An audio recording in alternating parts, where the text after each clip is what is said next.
Olá a todos, nesse vídeo eu vou explicar sobre o Present Perfect de uma maneira bem fácil e simples, mesmo porque é muito fácil, porque nós temos esse tempo verbal no português, que no português é chamado de pretérito perfeito composto. Eu vi vários vídeos de pessoas falando que nós não temos o Present Perfect no português, e eu até entendo eles falarem isso, mesmo porque o Present Perfect é usado 10 vezes mais do que no português. E tem muitos casos que, se você traduzir para o pretérito perfeito composto, que é o mesmo que o Present Perfect, é a mesma estrutura, não vai ficar uma coisa natural. Vai ser uma série de vídeos, esse vídeo vai ser só sobre a parte estrutural. Vou tentar mostrar isso de uma maneira bem visual para ficar fácil para vocês entenderem.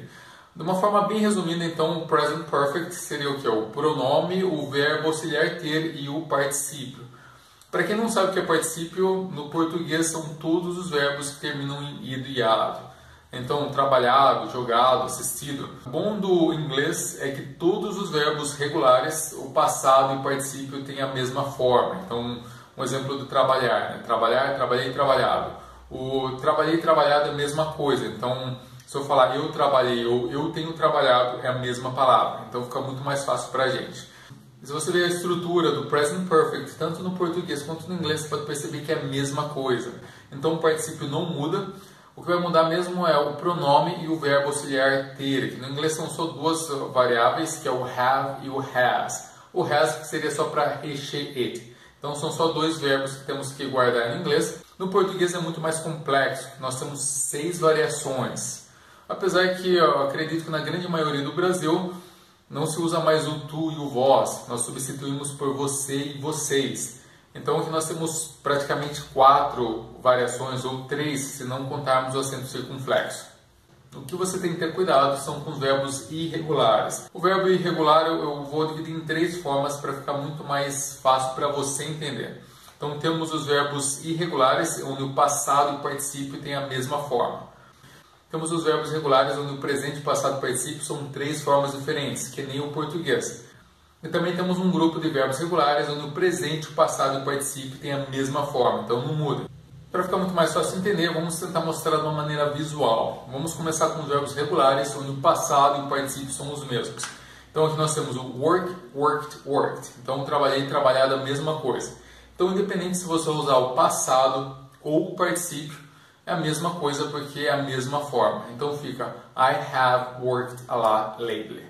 Agora vamos pular para os verbos irregulares, que você tem que ter mais cuidado. Então vamos começar com os verbos onde o passado e o particípio têm a mesma forma, que é o caso de buy, bought, bought. Então nesse caso, se você usar o passado, o particípio não vai fazer a menor diferença, mesmo porque é a mesma forma. Um exemplo, I have bought many things lately. Em relação aos verbos irregulares, onde o presente, o passado e o particípio são os mesmos, também fica muito fácil, mesmo porque você pode usar qualquer um dos 3 que é a mesma forma.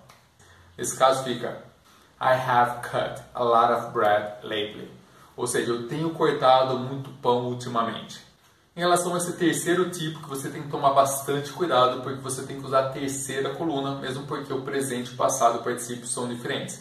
Então aqui nós temos o eat, ate, eaten. Então nesse caso fica I have eaten a lot lately. Ou seja, eu tenho comido bastante ultimamente.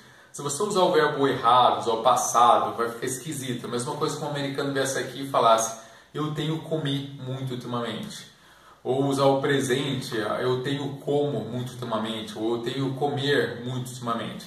Então, nesse caso, é extremamente importante você usar o particípio, que é a terceira coluna. Senão vai ficar aquele inglês mal conjugado. Vai ficar tão esquisito como os exemplos que eu dei em português. Como eu disse, o Present Perfect é muito simples. É muito fácil mesmo porque a gente tem a mesma estrutura. A gente tem esse tempo verbal no português. Se gostou, aproveita para dar um like, um curtir no meu vídeo. E no próximo vídeo eu vou explicar as abreviações e a forma negativa do Present Perfect.